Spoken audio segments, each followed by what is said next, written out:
नमस्कार, मैं हूं संजय शर्मा। आप देख रहे हैं 4PM न्यूज नेटवर्क। मैं एक वीडियो दिखाने जा रहा हूं आपको, आपका दिल दहल जाएगा जब मैं उसकी डिटेल बताऊंगा। ये आईएएस और ये आईपीएस जिन पर हम नाच करते हैं और ये कहते हैं ये जिला चलाएंगे, ये हमारा सिस्टम चलाएंगे, ये सत्ता के दबाव में कितना गिर गए हैं इस वीडियो में देखिए। एक बेकसूर की हत्या को किस तरह ये छिपाने की कोशिश कर रहे हैं, इनका बेशर्मी भरा चेहरा देखिए। ये जो नीली शर्ट में आप वीडियो देखेंगे, इनका नाम है विजय किरण आनंद और ये मुख्यमंत्री के क्षेत्र गोरखपुर के डीएम हैं। साहब की काबिलियत ये है कि ये कुंभ मेला के इंचार्ज थे और इनके रहते कुंभ में करोड़ों का घोटाला हुआ। पंचायती राज में थे तो साहब 200-250 करोड़ का घोटाला हुआ, नीचे वाले लोग नप गए और साहब बच गए।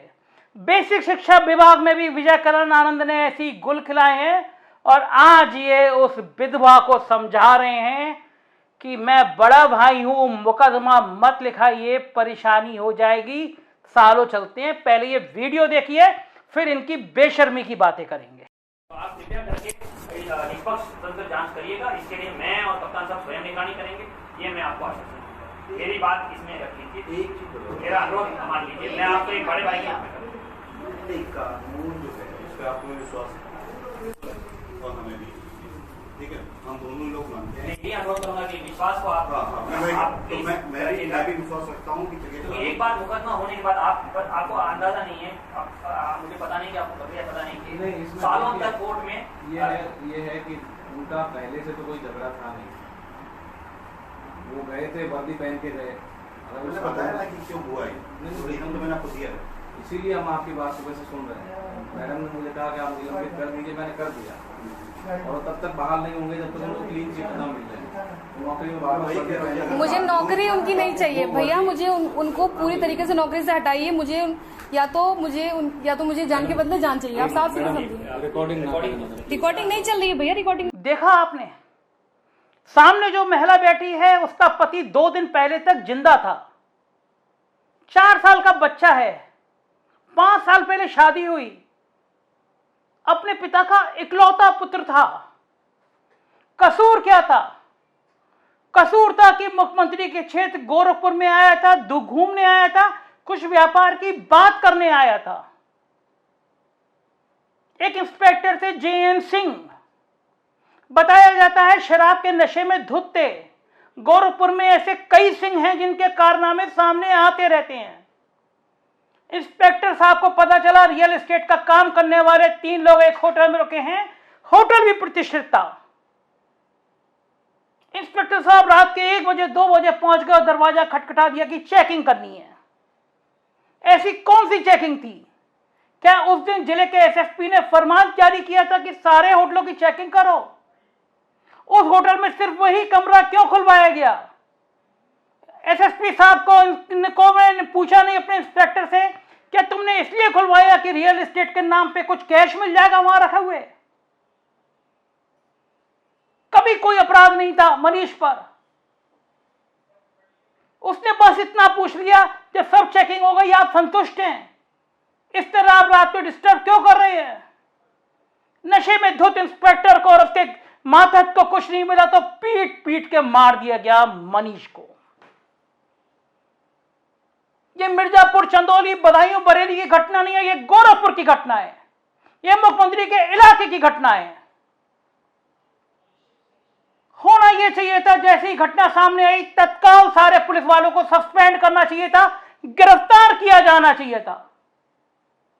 मगर बेशर्मी की हद देखिए, सिस्टम की नालायकी की हद देखिए, सिस्टम का नपुंसकपन देखिए कि उनको छूट दे दी गई कि वो विधवा को समझाएं कि मुकदमे से कोई फायदा नहीं होगा, मुकदमा सालों चलेगा।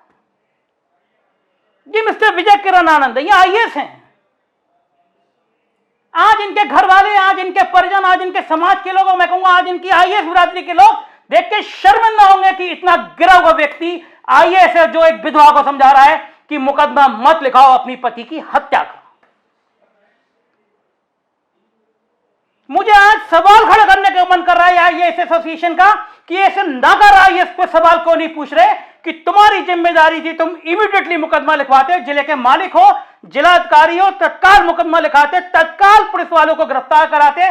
तुम एसएसपी के संग बैठ के उस विधवा को समझा रहे हो मुकदमा मत लिखवाओ, मुकदमा ज्यादा चलेगा, सालों तक चलेगा। मैं आपका बड़ा भाई हूं, मैं आपको सलाह दे रहा हूं। किसकी सलाह दे रहे हो? सत्ता के जूत उठाने की सलाह दे रहे हो, सत्ता के तलवे चाटने की सजा दे रहे हो, सत्ता की तारीफों की चाहत बनाए हुए हो, या इस बात की चाहत बनाए हुए हो कि जो इलाहाबाद में कुंभ में करोड़ों का घोटाला करके आए हो उसका नमक अदा करना है, उसका हक अदा करना है। मिस्टर विजय किरण आनंद, सोच के देखो, और तुम्हारे बेटे और तुम्हारे भाई को अगर पुलिस वाले आधी रात को इस तरह पीट पीट के मार डालते तो तुम क्या उसकी विधवा से कहते हैं मुकदमा मत लिखाओ, मुकदमा सालों तक चलता है। मिस्टर विजय किरण आनंद, तुमने आज शर्मिंदा कर दिया आईएएस एसोसिएशन को। कलंक है तुम्हारे जैसे आईएएस जो एक विधवा को समझा रहे हैं मुकदमा मत लिखवाओ।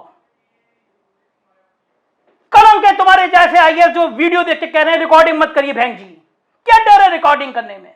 क्या कर रहे हो बंद कमरे में तुम? कौन सा पाठ पढ़ा है उत्तर प्रदेश सरकार ने ऐसे डीएम और एसपी को जो एक हत्या के बाद, एक नौजवान की हत्या के बाद सिखाते हैं कि मुकदमा मत करिए, मुकदमा सालों चलता है। यह है सरकार, यह है कानून व्यवस्था, यह है हम यूपी में नंबर 1। एक बेकसूर सो रहा है, आप रात को आधे रात को उठाते हैं, मारते हैं, बेताशा मारते हैं, उसकी हत्या कर देते हैं, और जिले का डीएम एसपी समझा रहा है मुकदमा मत लगाओ। क्या होता है जंगल राज?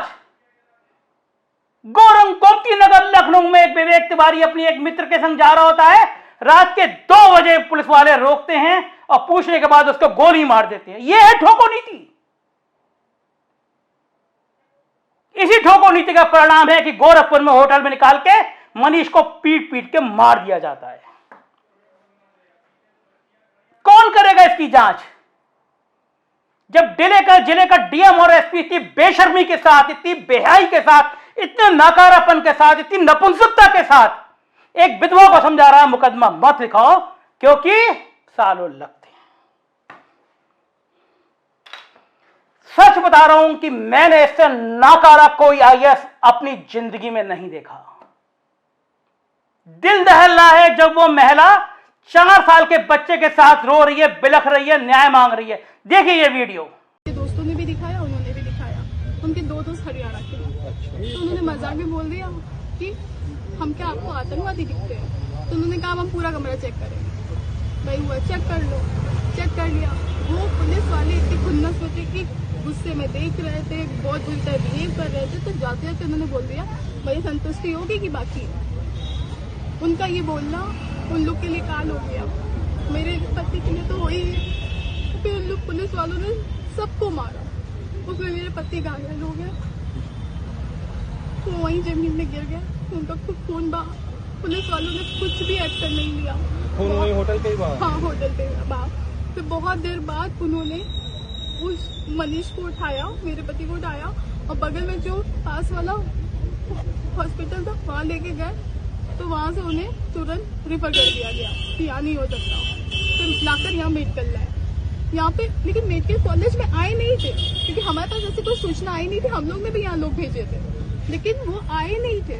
और पुलिस वाले बार कह रहे हम इलाज करा रहे हैं, वो रिकवर कर रहे हैं, वो ठीक है, और उन दोस्तों को भी नहीं मिलने दे रहे थे। मैंने बात करी, बहुत कॉलें करी, मेरा फोन काटा जा रहा था। पुलिस वालों के पास मेरे हस्बैंड का फोन है, मेरे पास मेरे हस्बैंड का फोन नहीं है। मेरे हस्बैंड का फोन गुम हो गया है, उसमें पता नहीं उन्होंने क्या लिखा होगा, क्या किया होगा, मुझे वो चाहिए।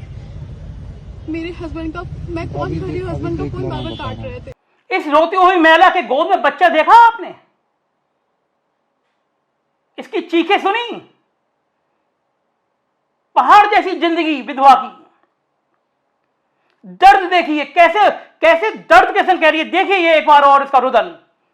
सबसे मिलती है, इस होटल ही में मेरे हस्बैंड का खून हुआ है, एक पुलिस वाले ने किया है। प्लीज न्याय दिला दीजिए। आप देखिए बाकी सारी क्लिप, कहीं खून नहीं है, वो खून से लथपथ थे। 2 दोस्तों ने भी बताया यहीं पे खून भरा हुआ था, होटल वालों ने सब साफ करवा दिया। प्लीज मदद करिए, मेरे पति को न्याय दिलाइए प्लीज। आसमान रो पड़ेगा, धरती फट जाएगी इस महिला के दर्द को सुनकर। इस 4 साल के मासूम बच्चे का चेहरा देखकर आप सो नहीं पाएंगे। मगर ये नाकारा अफसर कोशिश कर रहे हैं मामला मैनेज हो जाए, लाखों करोड़ों रुपए दे दो, बदनामी ना हो, डूब मरो जाके। किसने तुम्हें आईएएस बना दिया? कलंकित होगा तुम्हारा समाज, तुम्हारा परिवार, जिसने तुम्हें आईएएस की पदवी दे दी। शर्मनाक है। तुम्हारे विजय किरण आनंद, तुम्हारे सारे कारनामे शर्मनाक है। विधानसभा सत्र में केक की रिपोर्ट सामने आई, कुंभ में करोड़ों के घोटाले हो गए, तुम इंचार्ज थे। और आज तुम्हारा यह कलंकित चेहरा पूरी नौकरशाही की मिसाल बन जाएगा, पूरे आईएएस बिरादरी की मिसाल बन जाएगा कि उत्तर प्रदेश में एक ऐसा नाकारा आईएएस, ऐसा नपुंसक आईएएस, ऐसा कायर आईएएस और ऐसा गिरा हुआ आईएएस भी था जो बैठ के एक विधवा को 24 घंटे बाद सलाह दे रहा था कि अपनी पति की हत्या का मुकदमा मत लिखाओ। लानत है तुम पर। मुख्यमंत्री जी, मैं कभी इस तरह की बात नहीं करता, लेकिन मैं आज आपसे अनुरोध करता हूं, आपकी छवि बचाने के लिए अनुरोध करता हूं। सवाल आपकी छवि का है, इन चमचे अफसरों का नहीं है। आपकी जगह जो मुख्यमंत्री आएगा, ये उसके चरण उठा के उसके जूते साफ करेंगे।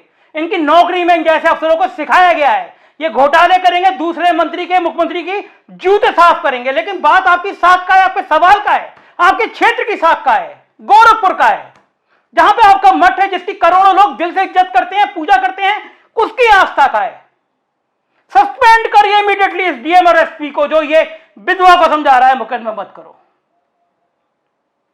खौफनाक है मुख्यमंत्री जी, खौफनाक है। मैं नहीं समझता कि आप करेंगे या नहीं करेंगे, लेकिन सच में मुझे गिलानी है कि इस प्रदेश में इतने गिरे हुए आईएएस और आईपीएस हैं जो एक विधवा को इस तरह समझाते हैं। मैं सच बोलूंगा, डंके की चोट पे बोलूंगा।